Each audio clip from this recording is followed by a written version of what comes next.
Hey everyone, welcome back to my channel. It's been a very long time that I've posted a full video. So today we are, and it's gonna be a wrap up of all the books that I've read in this month. And I'm just going to give a short review about how the book was, why you should read, or why you should not read.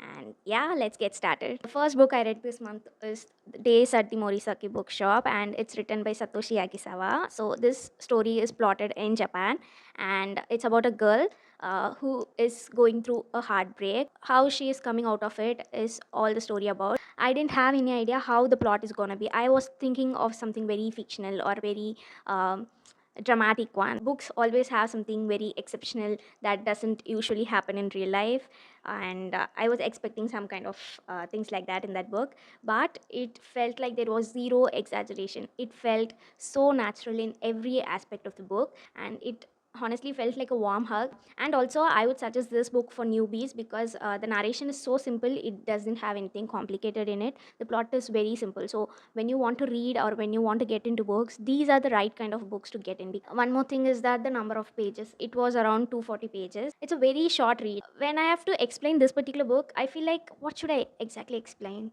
It's like that because you cannot exactly uh, put out what kind of emotion it brings in. It's so blissful and it feels like a very comfort read. So I would suggest, like, when you're going through a lot of dark romance, or if you're going through anything like thrillers and uh, those books which is going to consume your energy, just get one comfort read in between. So this is one such book. So if you want to just get a pause from all the exciting books and get into a normal breezy book, then this one is for you. And yeah, that's about it. So the second book is Death Row by Frida McFadden. It's not a novel, it's a very short book. Like, it hardly had 60 pages, and it had a gripping story. I could read it with so much interest. It was fast paced and it was a very good book, but I won't suggest this book for you to read because the climax, the epilogue was not so clear. The narration was not so clear in the book. So when I read this book, I was anticipating an ending which will be like, which will give you that kick. But when I was reading, I couldn't actually understand the book, and I felt my English skill is very less, and maybe that's why I couldn't understand. And then I just randomly checked on Google, on YouTube, about what is the climax of Death Row, and I got to see so many people couldn't understand like what is the climax all about. In Reddit, I got to see some people posting about Frida's Facebook post where she mentioned what the climax is all about. From that itself, you can understand the fact that many people couldn't understand what the climax is. So if a author have to explain the climax through a social media, then you have to know there was an issue with the climax. But apart from that, the book had a very good plot. Even the climax was good. When explained by Frida, I could understand that it was a so good climax, and it was very nicely written. But the narration was not so clear that the audience cannot understand it properly. So I won't suggest this book. If you want to read, you can. So the third book is Luna and the Lie by Mariana Zapata, and as you can see me smile, this book had made me smile like crazy. Like, it made me blush, it made me smile because it had an amazing plot. The narration, it had around above 400 pages. It was around 400 to 500 pages, but I could not put down my Kindle because I just wanted to go on and on with that book. It's not just the main characters or the plot going through them. It had everything. So usually there is one issue with any romance books, that you always tend to move to the main plot, like where the FMC or MMC is there. You just scroll whatever extras in the book, right? Many times this happens, but for me in this book, I could not stop skipping any pages. Like, I read word by word in the book because it had so much depth. Even a conversation of friend, even with a hated employee. So everything was beautifully written in this book, and it has nearly four subgenres of romance. First is slow burn. It is a proper slow burn. If you're searching for slow burn, if you actually want to see two people falling in love, then this book is for you. And next is that it's a workplace romance, and it's a Grumpy and Sunshine. Grumpy and Sunshine is something I have been loving since my childhood. The fourth is that it's a age gap one. So age gap one, Grumpy and Sunshine, workplace, and slow burn. So this is completely packed with a perfect plot. And the MMC, his name is Lucas Replay, and for me, I've read nearly 9 to 10 books this month, and he standed out of all the MMC of the books I read, and he was so amazing in the book. I really, really enjoyed every part of Lucas to play, and it's a must read. If I'm saying this must read, this is a proper must read. Please do just try once. You will become a fan of Mariana Zapata. There are so many best books of her. I can legit make one separate video about her books, but this one is also one of the best works. You will enjoy every single page, every single line of the book. So this is a must read. This was my favorite book of this month. So the next book is Wake Up Life is Calling by Preeti Shenoy. So this book is from a series and it has two books. I've read the second book first. Maybe I'll read the first one as well. But you can read it as a standalone. It doesn't have much to connect with the first book. If you have not read the first book, it's okay. You can go with this book because you don't have to need any continuation as such. This book is about a girl called Ankita, and this is based on India. She was bipolar in the past and was admitted in the mental asylum. The story in one line, she was into a mental health illness and how she's coming out of it. But end of the day, she'll be coming out of it, or how she's going to come out of it. But the interesting pick about the book is that it actually explains how mental health issue makes you dwell into your past. You have traumas and anxieties, but uh, there are situations, there are things that will pull you into it, that will attract you again to get into the same trauma, same anxiety. You want to get out of it, but life and situation always try to pull you back to the same incidents, right? So those are the picks in this particular book. It's not like, okay, she had something and she's getting out of it. No, even after she is trying to move on, there are things that is actually pulling her back. So how all these are going to affect and how she's going to and just push it harder. So this book is like how you're going to fight for yourself irrespective of the traumas, the pains and a difficult situation that you were in, and it explains like how you want to fight for your own inner self. So I really enjoyed this book, but it's a maybe book. Wake Up Life is Calling is a must read for people who are going through a rough phase of life. It feels like, yes, there will be situation where you have to dwell into your past. There will be situation where your mind will try to pull you into the same sad phase of yours, but how you have to fight it. So it kind of feels so good to read something like that. If you have any kind of sorrows and pain, till half of the book you will have a feeling like uh, this book is actually haunting you. But once you're going to complete, this will feel like, okay, even my life is calling, I have to wake up. Next read of this month was The Answer Is No by Frederick Backman, and this book was a short story. It didn't have much pages, it was around 60 to 70 pages, I'm not really sure, but it had a crazy plot. This was something out of my genre. It's about three people in the neighborhood, and initially when I started the book, I felt like, what is this plot? I mean, I thought I cannot enjoy this book, but as I was reading, I was laughing. Sometimes you need such kind of books where you laugh out loud, right? So this was one such book.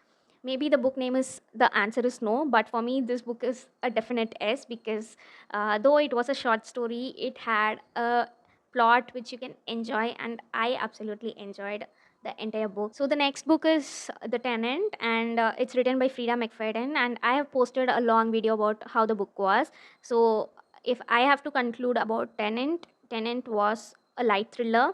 If someone wants to get into thriller or to light thrillers in general, so you can just read this book. It's not like it's a bad plot. It had a very good plot. It had twists and turns. But if you're a Frida McFadden fan, then this book will not excite you as much as any other book of hers did, because she had some of the best books. I would not say this was something like so best work of hers, but for people who are new to thrillers, this is a very good book. Next is Dopamine Detox, and it's been a very long time that I've read any non-fiction self-help books, and I just want to make sure that even if I read so much fiction, I should make sure to read non-fiction as well, something very enlightening, something that will give me knowledge. Frankly speaking, I didn't know what dopamine is all about. Maybe I've read it in my schools, but I was not remembering anything about dopamine. As I started the book, I realized that this book was a much needed book for me, because I am scrolling Instagram for a while. Like every day, I at least scroll 2 to 3 hours, and when I'm scrolling, I think I'm enjoying it, but once I stop scrolling, I feel like actually it consumed my energy. It feels like I'm exhausted. Either I get sad so much, or I get angry so much because of scrolling. Initially, when I'm scrolling Insta, it will always be like half an hour, then it goes to 1 hour, then it goes to 2 hours. So it was time consuming, but is it giving me enjoyment and excitement? No. You think you're enjoying it and you think it's relaxing your mind, but when you listen to yourself deeply, or when you observe deeply, you feel like you're exhausted to another level. You feel tired, you feel stressed, you feel angry, just because of scrolling. So this book is all about something that dopamine does. I should not explain the book much, but I'll just give you a one line. There is something called dopamine in neural science. So it is something to do with your mind and nerves. When you're doing things which you love, there is something which get induced in your body called dopamine. So that dopamine is basically induced, or it starts to create when you are excited about something. This happens mainly in binge watching series. For example, if I'm watching a series, uh, initially you need just 2 episodes of watching your favorite series to get excited, but then what happens is it pushes you more to watch more. Like you want to watch 5 more episodes, that's when you get excited. Then you push more, you watch 10 episodes, and that's when you get excited. So this is about how to detox from all the dopamine. It's not only about binge watching, it's about health, it's about gyms. So there are people who get aggressive with workouts, right? Like they have to work out more and more, they have to push more and more. That's when they get excited, or they get the relief. So that's where dopamine hits. So dopamine hits with anything that you do in day to day life, but you have to observe what is it really giving you a pleasure or not. This is an incredible book, but it's a very short book. It really love non-fiction, but the problem with non-fiction is that some books are very lengthy and you really feel bored in between. But this book is a very short one, so you can easily read it with 1 hour of time. You get to have so much idea about your lifestyle, like what you're living in and how you should change. What are books for? It's mainly for you to uh, change for the better. So it's not from within, but it's about how you see people, how you be kind, how your mind reacts to things. So all these comes when you observe so many things through books. So that's why I realized that it's also important to go for non-fiction. I know fiction is so much exciting and I love fiction, but it's more important to read non-fiction as well. So this is a must read. Forget every book recommendation I've given. In fiction, please read Luna and the Lie, and in non-fiction, please read Dopamine Detox from this video, because these two are incredible. But Dopamine Detox is a must read for anybody who's there, because somewhere or the other, be it if you're a youngster, you may be so much into mobile phones, internet in general. But if you're maybe in your 40s or 50s, there will be definitely things that will need a dopamine hit, and you will be easily finding out what exactly is something in your lifestyle which have to be corrected, or which you need to work on. So it makes you feel better. Moving on to the next, it's Never Lie by Frida. So I've read almost 3 to 4 books of Frida McFadden this month, and Never Lie was the best. I know this was the best book of Frida in general. Like she have read, she have wrote so many books, and anybody who wants to get into Frida McFadden's book, they always suggest Never Lie. And it was in my TBR for a really long time, and Never Lie was a damn good book. I'm so good at thriller and mysteries in movies or in books, in anything in general. Even in regular real life cases, I used to be like keen on knowing what it is, who will be the killer. So my instinct goes like that. This book had an awestruck plot, and she literally manipulated every reader of hers, because as you go through the book, you will definitely think, okay, this particular person is going to be the killer. My intuition was sure that maybe he might not be the killer, but she convinced me in every way possible that I got manipulated, thinking, okay, this person is going to be the killer. It was brilliant. I was expecting something very crazy in the end, but it was kind of going through a happy ending, and I was kind of going to get disappointed in the epilogue till the last line. Before the last line, I felt like, okay, I'm disappointed with the climax, but boom, she gave the last line where you feel like, damn. Please do read Never Lie for a very extraordinary spellbound thriller. So the last read of the month is Hideaway by Penelope Douglas. I'm not sure if I'm pronouncing her name right. So yeah, this is from a series. It's called Devil's Night, and there are four books in the series, and this is the second book. So the first book's name is Corrupt. I've read it like 2-3 months back. This is the second book of the series, and it's a mafia story about four people called the Four Horsemen. So there are four boys. All the four books will have one person as the lead. One horseman will be the lead of each book. So that's how the series is. So the first book concentrates on Michael. He's one of the horsemen, and this book Hideaway is about Kai Mori. He is another horseman.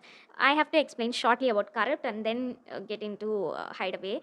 My opinion about the first book was the plot was very good, but the introduction about the horseman, you kind of find the horseman's hot and you like how the story goes. But I hated the MMC and FMC. The male and female main characters of the book, they suck. They are not good at all. I hated everything about them. The female character was so spineless. She was easily forgiving. She didn't give that much damn about her self-respect, and I hated that about her. And the male character, when you see a mafia story, you expect that touch her, I'll kill her kind of stories, and that kind of male lead. But he was so annoying. I didn't like him at all. For me, in the entire Four Horsemen, I think my least favorite will be Michael because I didn't like anything about him. And for Corrupt, I would say the story was good. The plot was interesting. It makes you read. It was exciting as whole.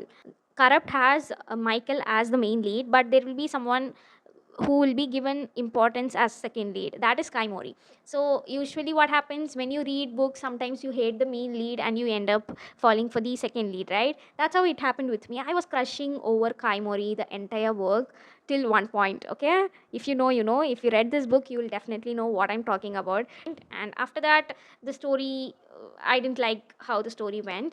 So since Kai Mori is the lead of Hideaway, I thought I'll read it because I was crushing over him in the first book, so I thought I'll read. And Kai Mori is a similar character like Elijah Michelson from the originals and Stefan from Vampire Diaries. He was similar to that. Among the four horsemen, he is the most good person. So I really like that about Kai Mori because when I watched Vampire Diaries or when I watched the originals, I always liked the Elijah a lot. So he was similar to that, and that's why maybe I liked him more. The female lead's name is Banks, and this story will be revolving around Banks and Kai. And I enjoyed everything about the female and male characters of the book. After reading Corrupt, I felt like Hideaway was so much better in concentrating about the character development of both the female and the male lead because both of them had depth. They were they were patient, they were sensible, but they were strong when it comes to their people. And even the female lead, everywhere when it comes to female lead, they'll be begging, they'll have no self-respect at all. Like Corrupt, I hated the female lead because of that particular reason because she didn't have any self-respect at all. But here, for me, I started reading for Kai Mori and I ended up loving Banks because she was so good. She was like she was so bold. She was arrogant. She was adamant, and she was one of the strong female lead in a mafia plot. And I really loved everything about Banks and Kai. The best thing about Kai was when it comes to Banks, he never made her choose like you have to choose me over them. He never puts her into a pressure where she have to choose either of her people she loves. So I really love that about the plot, and it was so nice about how their bond was. And this was one of the best Devil's Night book. But when I saw reviews, Hideaway was not so favorite for many, and Corrupt was favorite. But for me, I would say Hideaway was much better than Corrupt. In terms of plot, I would say Corrupt was better, but in terms of the story of the male and female lead, this was the best. So we are coming to the end of the video. So I'm going to talk about two books that I DNF'd this month. One is You Killed Me First, and the book was good. I was around 25% of the book. It consumed more time. Like for reading one chapter, I took so much time. Maybe I was not so interested in that particular genre and during that time. So I just DNF'd it because it was taking more time and I was losing my interest to read books. So I just stopped it there and I took another book because it was not working out for me for that time. But I am sure I will complete that book. I just wanted to enjoy the book, but it was not happening with me organically. So I just kept it and I took another book. So next book was You Feel Good. I didn't enjoy the book at all because I know it's a self-help book. So when I read Dopamine Detox, I could be interested in that to know how to change my lifestyle. But You Feel Good was like it was going around and around, but it's not coming to the point. It was like that. I read around 4 to 5 chapters. In a 60-page book, you expect every chapter to have some meaning or every chapter to have something so informative. But this book, I was so pissed off till the fourth, fifth chapter. I was trying, okay, at least in this chapter they are going to say something informative. No, they were telling something very, very boring. So I just skipped that book because it again didn't work for me. So these are two books that I DNF'd, and maybe I will read You Killed Me First somewhere in the upcoming month. This month was not up to my potential. I could have read more, but I was so inconsistent in between. Like, I hardly read for maybe 10, 15 days. I tried to push more, but it didn't work out for me, and I could only read these many. And in this, nearly 5 books were short stories. So I felt like I could have read more. Maybe in the next month, I'll be reading more. And one book I was so desperately wanted to finish this month, but it didn't happen. It is Things We Water by Mariana Zapata, and I love her narration. I am so excited reading that book. I just completed 10% of the book in June, and this book is about a supernatural being. Like, the female lead, her name is Nina, and she is having a supernatural puppy. It's a magical puppy, and the story is going around something very supernatural. And that is not a genre of mine in books. I've not read much fantasy books in general, so